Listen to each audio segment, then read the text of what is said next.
ಕಷ್ಟಕಾರಿಯಾಗಿದೆ. ಈಗ ಹಾಗಾಗಿ ಫಾರ್ಮರ್ಸ್ ಯಾಕೆ ಇವೆಲ್ಲ ಮೂಲ ನಿವಾಸಿಗಳು ದೇಶವಾಸಿಗಳು ಸಂವಿಧಾನಬದ್ಧವಾಗಿ ಕೆಲವು ಸ್ವಾಯತ್ತ ಸಂಸ್ಥೆಗಳಿದ್ದಾವೆ. ಚುನಾವಣೆ ಸಂಸ್ಥೆನೂ ಕೂಡ ಸ್ವಾಯತ್ತ ಸಂಸ್ಥೆ.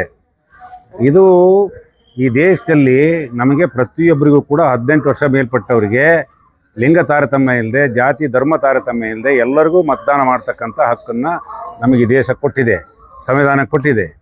ಆದರೆ ಈಗ ಏನು ಮಾಡ್ತಾ ಇದ್ದಾರೆ ಅಂದರೆ, ಯಾವುದ್ಯಾವುದೋ ಹಳೆ ಕಾಲದ ದಾಖಲೆಗಳನ್ನು ಕೇಳ್ತಾ ನಾವು ಮೂಲ ನಿವಾಸಿಗಳು ನಮಗೆ ದಾಖಲೆ ಕೇಳೋ ಅಗತ್ಯನೇ ಇಲ್ಲ. ನಾವು ತಾತ ಮುತ್ತಾಚಿನ ಕಾಲದಿಂದನೂ ಕೂಡ ಇಲ್ಲೇ ಇರೋರು. ಆದ್ರೂ ಕೂಡ ಮತ್ತೆ ನಮಗೆ ಎಷ್ಟೋ ದಾಖಲೆಗಳು ನಮ್ಮ ಹತ್ರ ಇರ್ತವೆ, ಎಷ್ಟೋ ದಾಖಲೆಗಳು ನಮ್ಮ ಹತ್ರ ಇರಲ್ಲ. ಯಾವ್ಯಾವುದೋ ದಾಖಲೆ ಕೇಳೋದ್ರ ಮುಖಾಂತರ ಮತ್ತೆ ಮತದಾನದಲ್ಲಿ ವಂಚಿಸುವಂಥ ಒಂದು ಪ್ರಯತ್ನ ಈ ದಿಕ್ಕಿನಲ್ಲಿ ನಡೀತಾ ಇದೆ.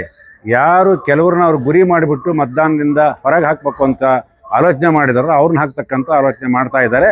ಇದರಿಂದ ನಾವು ಏನಿವತ್ತು ಈ ದೇಶಕ್ಕೆ ಕೊಡುಗೆ ಕೊಟ್ಟಂಥವ್ರು, ಅನ್ನ ಹಾಕುವಂಥವ್ರು, ದೇಶ ಬದುಕಿಸಿದಂಥವ್ರು, ನಾವು ದೇಶ ಕಾಪಾಡ್ತಕ್ಕಂಥವ್ರನ್ನ ನಮ್ಮನ್ನೇ ಮತದಾನದಿಂದ ಹೊರಗಿಳಿಯುವಂಥ ಉಳಿಸೋವಂಥ ಪ್ರಯತ್ನ ಆಗ್ತಾ ಇದೆ. ಆದ್ದರಿಂದ ನಾವು ಇವತ್ತು ಏನು SIR ವಿರೋಧಿ ಒಂದು ಚಳವಳಿ ಪ್ರಾರಂಭ ಆಗಿದೆ. ಈ ಪ್ರಾರಂಭದಲ್ಲಿ ನಾವು ಕೂಡ ಮುಖ್ಯ ಪಾತ್ರವನ್ನು ವಹಿಸ್ತೇವೆ. ನಾವು ಕೂಡ ಗ್ರಾಮೀಣ ಮಟ್ಟದಿಂದನೂ ಕೂಡ ಜನರ ಜಾಗೃತಿ ಮಾಡಿ ಯಾರು ಹೊರಗೆ ಉಳಿಯೋದಾಗೆ ನೋಡ್ಕೊಳ್ತಕ್ಕಂಥ ಕೆಲಸನ ನಾವು ಮಾಡ್ತೀವಿ. HR ಬಸವರಾಜಪ್ಪ, ರಾಜ್ಯಾಧ್ಯಕ್ಷರು, ಕರ್ನಾಟಕ ರಾಜ್ಯ ರೈತ ಸಂಘ ಹಾಗೂ ಹಸಿರು ಸೇನೆ.